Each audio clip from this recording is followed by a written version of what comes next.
ఇది మంచుగడ్డ అంటే నీటి యొక్క ఘనరూపం. నీటి యొక్క ఉష్ణోగ్రత -డిగ్రీలకు చేరినప్పుడు ఆ నీరే ఈ విధంగా ఘన పదార్థంగా మార్పు చెందుతుంది. అంటే పదార్థాలు 3 రకాలు: ఘన, ద్రవ, వాయు పదార్థాలు. ఘన పదార్థం అంటే ఈ మంచుగడ్డ యొక్క ఉష్ణోగ్రత వల్ల మళ్ళీ తిరిగి ఈ విధంగా ద్రవ రూపంలో మార్పు చెందుతుంది.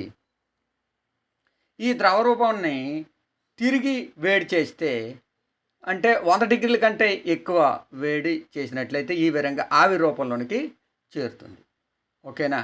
కొన్ని పదార్థాలు డైరెక్ట్గా అంటే ఘన పదార్థం నుంచి ద్రవ పదార్థం కాకుండా వాయు పదార్థంలోనికి మార్పు చెందుతాయి. ఈ ప్రక్రియను ఉత్పతనమని అంటారు. అంటే నాప్థలిన్తో మేము ఇక్కడ ఒక ప్రయోగం చేస్తున్నాము. దానిపైన ఒక ఫన్నల్ అంటే ఒక గరాటని మూతపెట్టి నాప్థలిన్ని వేడి చేస్తే అది డైరెక్ట్గా ద్రవ పదార్థం చెందుకున్న ఆ ఘన పదార్థం వాయు రూపంలోనికి చేరుతుంది. ఆ నాప్థలిన్ యొక్క ఆ వాయు పదార్థము ఈ గరాటాకు చేరిపోయింది. చూశారు కదా? ఒకసారి పరిశీలిద్దాం. ఆ నాప్థలిన్ యొక్క అణువులు ఈ గరాటలోనికి ఎలా చేరాయో ఒకసారి పిల్లలు చూస్తున్నారు.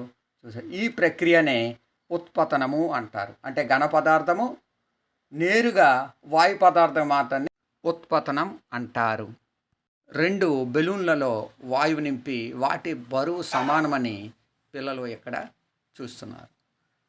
ఇప్పుడు పిల్లలు ఒక బెలూన్ నుండి గాలిని తొలగించడానికి ప్రయత్నిస్తారు. అయితే ఈ సమానంగా ఉన్నటువంటి బెలూన్లు ఒక బెలూన్ను పైకి ఒక బెలూన్ను కిందకి రావడం ప్రారంభించింది. అంటే ఒక బెలూన్ నుంచి గాలి తగ్గడం వల్ల ఆ బెలూన్లో బరువు తగ్గుతుందని ఇక్కడ పిల్లలు గమనిస్తున్నారు. ఇది గాలికి బరువు ఉందా లేదనే దాన్ని ఈ ప్రయోగంలో పిల్లలు తెలుసుకోబోతున్నారు. ఓకేనా?